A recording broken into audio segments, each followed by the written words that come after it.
What are you worried about? Worried that they'll have sympathy for. I don't know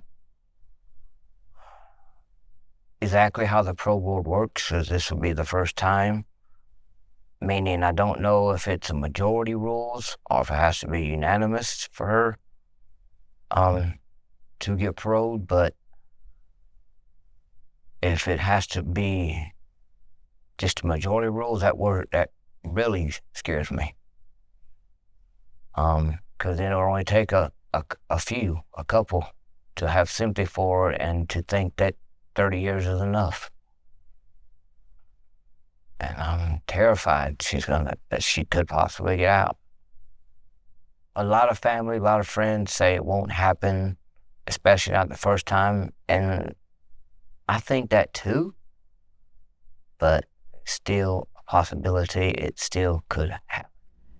Yeah. You said you're not sure whether it'll be a written statement, whether it's something you'll stand and say that's from your heart. What can you maybe do to impress upon the parole board that 30 years is not enough time? I don't know. I guess I haven't thought that far yet. But I think, and I think that's why I'm leaning more towards just speaking from the heart. Than having something written down and having to look down and read it and then make eye contact going back and forth. I want to look at them. I want to look them in their eyes the whole time I'm speaking to them. And hopefully that will make an impact.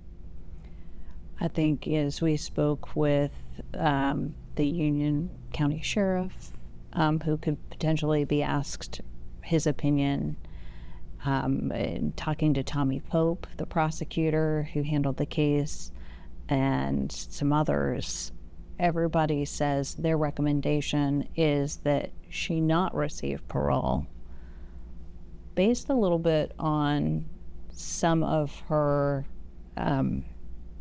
behavior as it relates to her time in prison.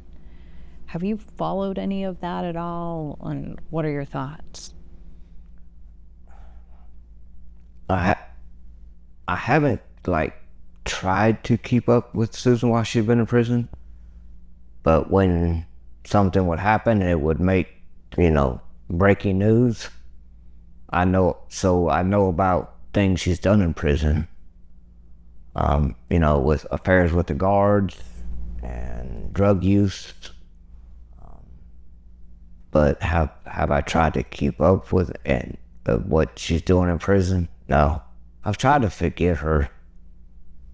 And I think I was doing a pretty good job up until this year. Is this year harder because of the parole hearing and because it's another one of those milestone anniversaries?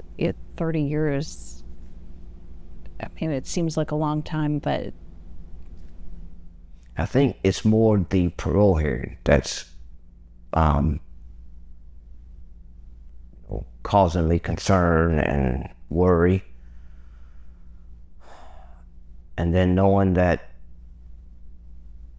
I'm going to go back every so often and go through it again.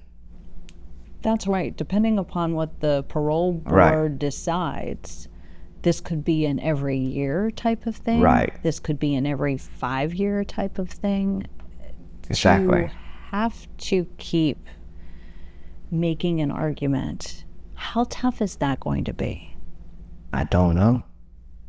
I haven't got that far yet, but if it's anything like the first one, it's going to be some long years ahead.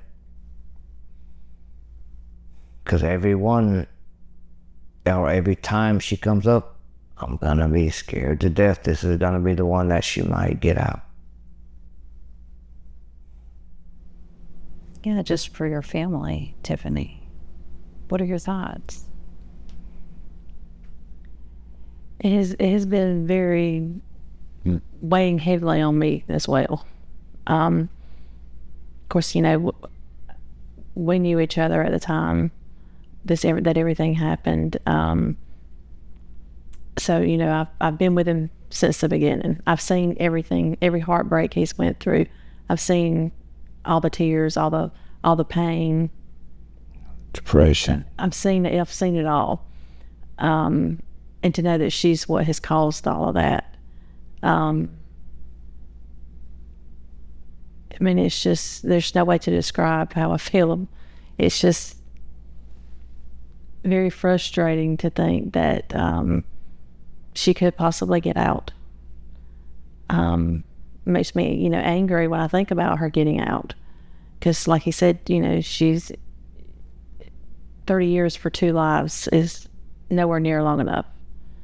And of course, when she was given her life sentence, the jury wasn't allowed to be told that life meant she could get parole after 30 years. 30 years to life, right. They just thought, she's going in for life, which is what I thought, at the beginning too. So, A lot of people thought that. I've had people approach me in the last few months, saying, I saw something about your ex-wife coming off parole. I thought she went to prison for the rest of her life. I said, well, she got life, but it wasn't true life.